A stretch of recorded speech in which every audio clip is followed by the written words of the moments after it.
Of course, the volunteer split, the Irish volunteer split, once the war breaks out, is very well known, and certainly once John Redmond makes his famous call for the participation of the Irish volunteers in the war effort, we all know what happened after that, and the split that happened.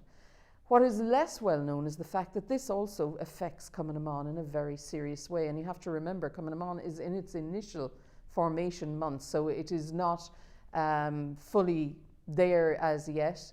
It already has had a fairly serious argument with the feminist women, and now you have an issue that's going to split the women. And it does create a split, despite the fact that the central executive, and particularly women like Jenny Weiss-Power, try to paper over that, and the central executive comes out fully and firmly as anti-Redmondite and anti-helping in the British war effort, and later on Cumann will be anti-conscription.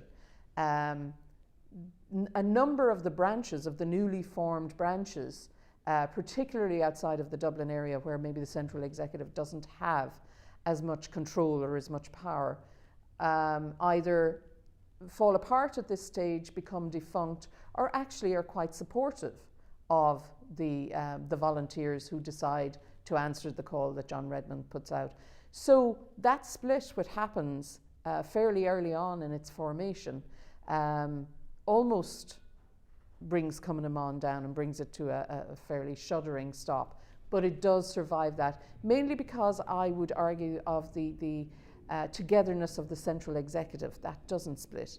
And they paper over those cracks, and they begin the process of reforming and refounding branches around the country after the split has happened.